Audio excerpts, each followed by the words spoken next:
Hey, Sophia loves math and history, and we are going to take a look at an arithmetic series. So we're going to try and solve this problem below right here. Find the sum of the sequence and find the answer after 7 terms. So we have 1, 2, 3 terms. But what about the 7 right there? It only lists 3, but how do we get to 7? Well, what we can do is try to figure out a pattern. An arithmetic series means that the pattern and the jumps are going to stay the same. Think of slope, just like something that's linear. And a series is you have to add them all soon after. So let's see what happens. We know that 5 is the start. So we can assume that it's A1, which is the start. Then A2 is going to go from here to here, and the difference is 20. Then from here to there is also 20.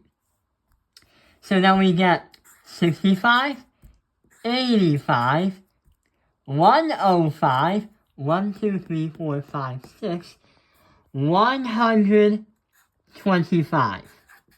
So, if 125 is the 7th term, we got the arithmetic sequence down. But we are looking for a series, not a sequence. So now, what we have to do is add, and see what happens. So if we try to use sigma, which is the character for the sums of a series, and literally this is a series, and we're trying to find all the additions right here, here's what we can do.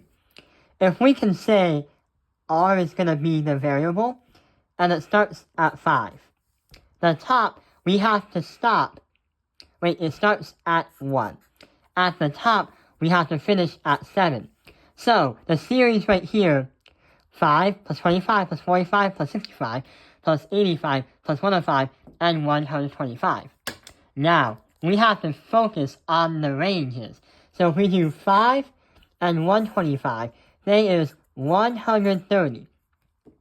So we have one part here, one part there.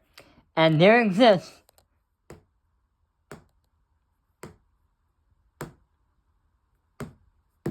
three. So you multiply by 3 because you have 1, 2, and 3, and you get the ranges. Then you add by 65. In this case scenario, we will use a calculator and see what happens. So going from here, if we get 130 times 3, we get 390 plus 65, 455. So our final answer is 455.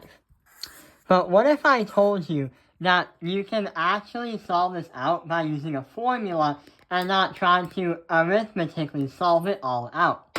And yeah, there's a special formula that can cheat to get that right answer. So, if we focus on the arithmetic series formula, it literally says S of n, the sum of a series, is going to be the number of terms, divide that by 2. The a is going to be the initial a, or the initial value. And the an represents the finish, which sounds like the work that we did right here.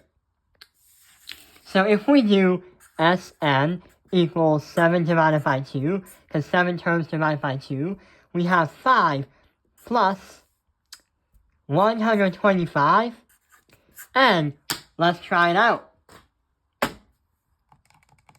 5 plus 125 equals, then we have to multiply it by 7, divide that by 2, and hey! Guess what you get? 455. So that tells you that the work we just did for a very, very, very long time versus the work that we did right now literally means that this formula is worth it. Which means if there's like a giant sequence where it says find the 100th term, use this formula, all done. I hope this video has helped you understand an arithmetic series. Thank you for watching How to Analyze Math Industry. Like and subscribe.